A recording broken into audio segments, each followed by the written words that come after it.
Welcome to the Friends Survivor Season 2 Summary Special, where I talk about my thoughts on this season. I'm going to give you my take, my interpretation from my perspective of how I thought the players played, how the challenges went, and how the game went overall. Plus, be sure to stick around for an exclusive interview with Season 2 champion Maddie, where she talks about what she did to win this season. You're not going to want to miss it. So let's dive right in. Now, the first pivotal moment of this season really happened at the first tribal council. And by the way, the immunity challenge, the sock toss game, that was neck and neck. That could have gone either way. But Team Red Eye loses by just a point, and they get sent to tribal council, where they got to figure out whether it's Mike L or Ariana, the reigning champion, is voted out. And who was the swing vote? The swing vote was Mel. She had all the power in her hands, and I don't know if she recognized it in the moment. Although Mel was a newcomer this season, she had to have known from her tribe mates, from the people participating, that Ariana was a challenge beast and won last season. But knowing that obviously wasn't enough, because she decided to vote out her own boyfriend first round, a savage move, sending home her own boyfriend. The temptation was too high. I remember her coming straight up to me while she was voting. She said, "Man, he's going to be mad at me, but I really can't pass up this opportunity to vote him out." Now, was that the best move for Mel in the end game? She ended up taking 5th place, top 5 finish, which isn't bad. But keeping Mike L around was probably a key alliance member that she could have had in her pocket.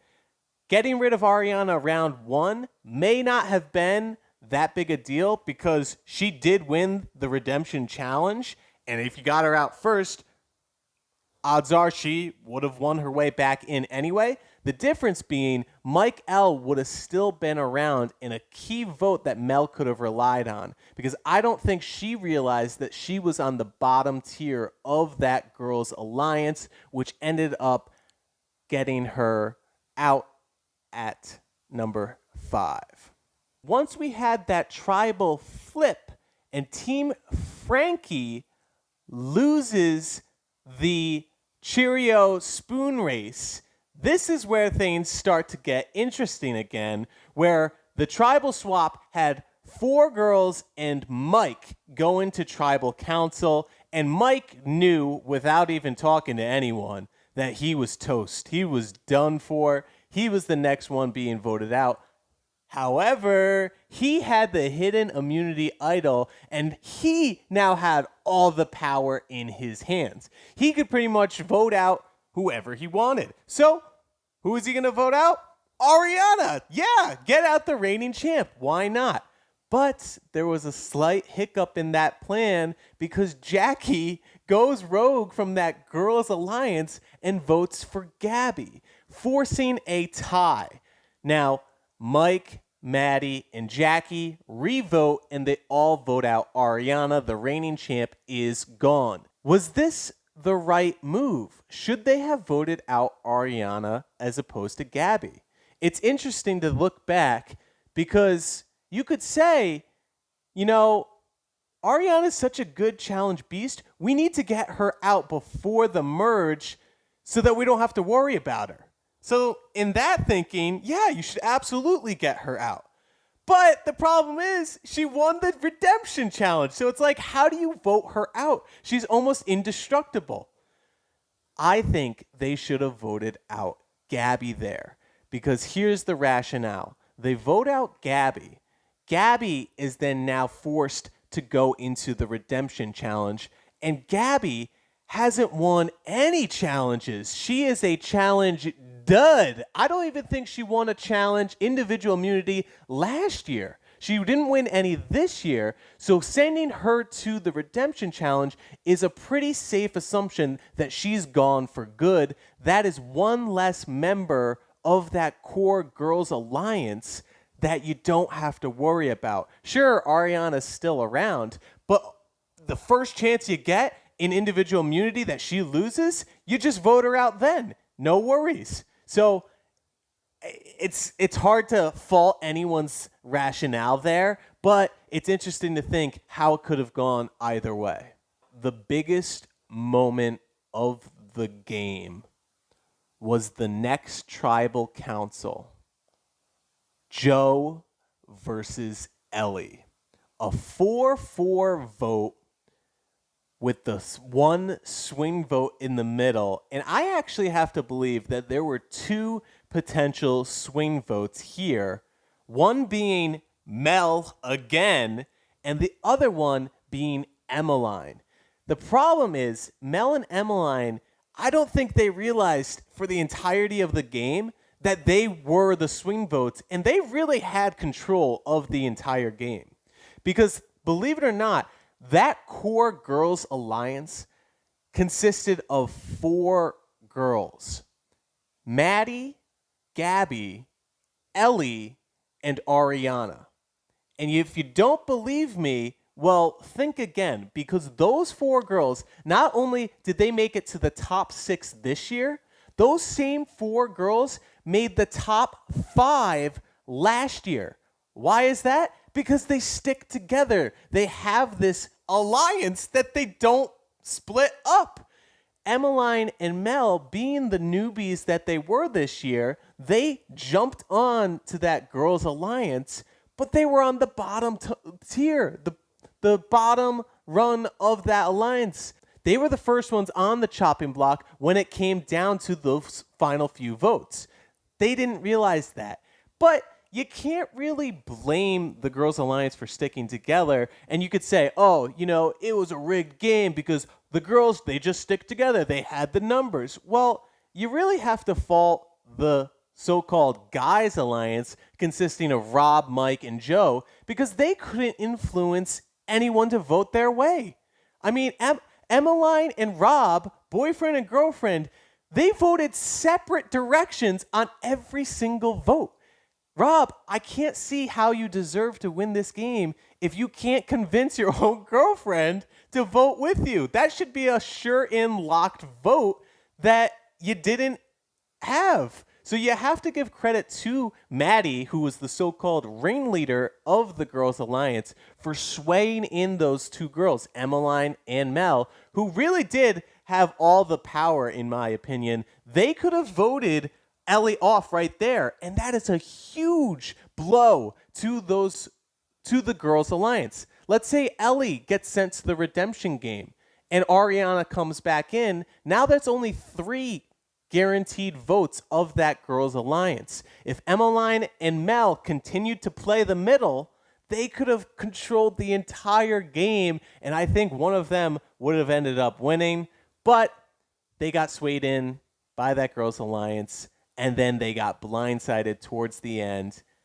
And that's what happens when you're a beginner in Survivor. The last pivotal moment of the game, in my opinion, was when there were 8 remaining survivors. Mike had just won the musical cups game. The vote ended up going 3 votes to Rob, 3 votes to Maddie, 2 votes to Jackie. And who was in the middle of that vote? No surprise, Emmeline was one of them. So had she voted with Team Rob and voted Maddie out, they would have got Maddie out, the champion. She's gone. She has to earn her way back. She would have been sent to redemption. It would have been Maddie or Ariana that would have gotten back into the game. So the whole champion would have been completely different had Emmeline voted with Rob. But the other person in the middle there was Gabby. And Gabby came up to me, and she was torn. She didn't know what she was going to do at the moment. She could have made a big move and blindside the Girls Alliance by voting out Maddie, but she just couldn't do it. I could see the distress on her face. She couldn't vote out her strongest ally.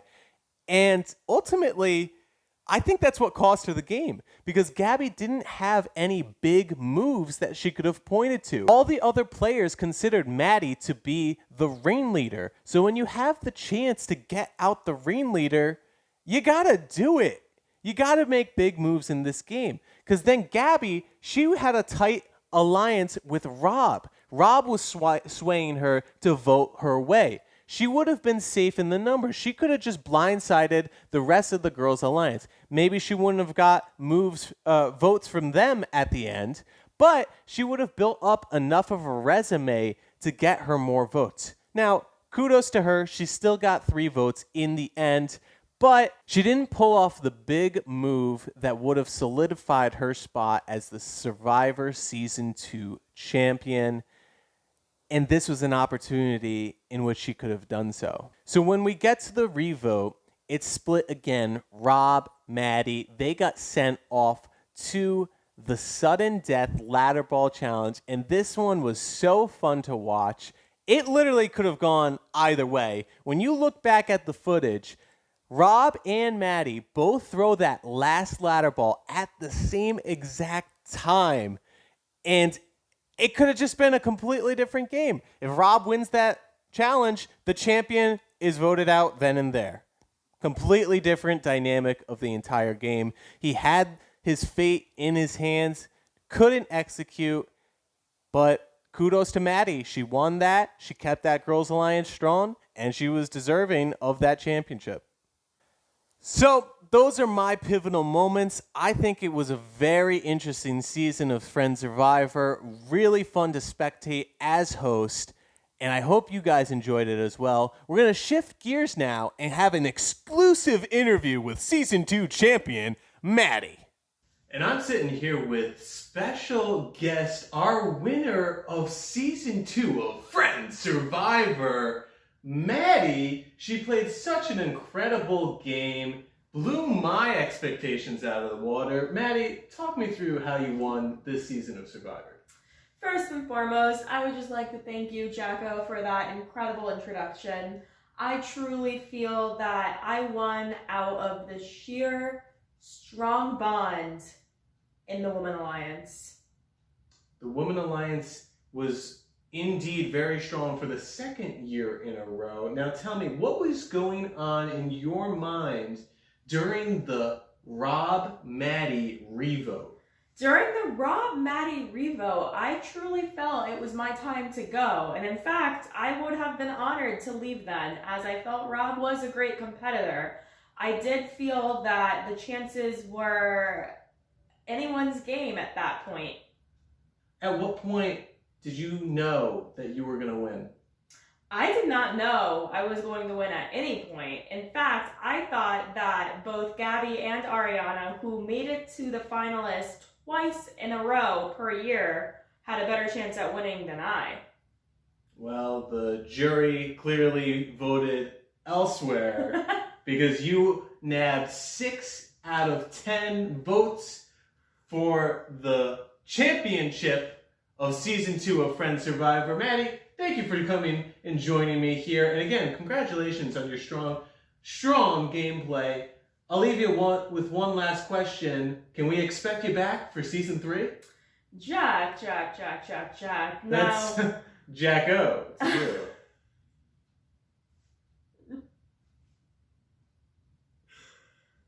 With that said, Jacko, I can't make any promises one way or another. I'm going to leave it up to next year for it to unfold. Well, you heard it there, folks. You'll just have to wait and see if the returning champ will be back at it again next year. Thank you, Maddie. All right, welcome back, guys. Now, I want to just take this time to talk about some fun things, some interesting facts, and any questions that you may have had overall. So, the event in total took over 6 hours, and navigating an event like this is very challenging. We actually had 5 people back out within the last week. Imagine that. We would have had 18 people ripping, raring, ready to go. It was going to be the bigger, bolder Season 2. If you're going to do an event like this, make sure you plan well in advance and tell people if you RSVP, you need to show up. It's crucial to the numbers. The production team idea, the idea of filming everything, I had that idea last year. I just didn't know how to do it. I think it would have been too hard. I didn't know how to really film. But doing Jacko Attacko videos, I've been a lot more comfortable with editing and filming in general. And really, the whole idea developed the night before the event, where my friend Dave and we talked about the idea. He volunteered to be the cameraman, get all the footage, and edit together. So kudos to the production team, Dave. I think this is a great idea. We're going to only build upon it moving forward for season 3 and beyond. Interestingly enough, we did incorporate 2 individual idols in the game, but because of timing and because of the numbers mix-up, we didn't have time to get that second idol opportunity into the game.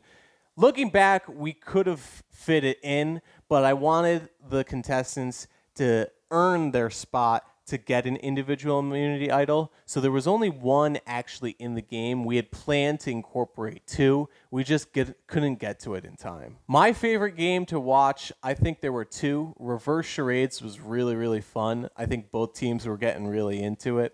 And then the other one was the musical Cups one, where they're all listening to the music. I had fun. I was carrying the speaker, carrying it around, and there were some outtakes actually where I was walking away from the crowd, which buffered the sound, so they couldn't hear it anymore. So they reach in for the cups, even though it was still going. So we had to redo it a couple times, but that one was just a mad scramble. It was a lot of fun to watch.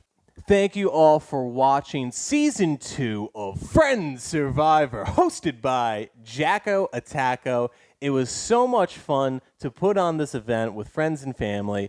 I'm looking forward already to Season 3. That's right, we're going to be coming back for Season 3. And if you have any ideas for me, if you have any challenge ideas, feel free to drop them in the comments below. I really do appreciate all the feedback that people send to me, and I do take that feedback and those suggestions to heart. So thank you all for watching. I appreciate all the support. And if you have any questions for me, you know where to reach me. Drop it down in the comments section. Congratulations one last time to Maddie for being our Season 2 Survivor champion. I wonder what's going to happen next year. You're just going to have to wait and see. Till next time, guys. I'll see you.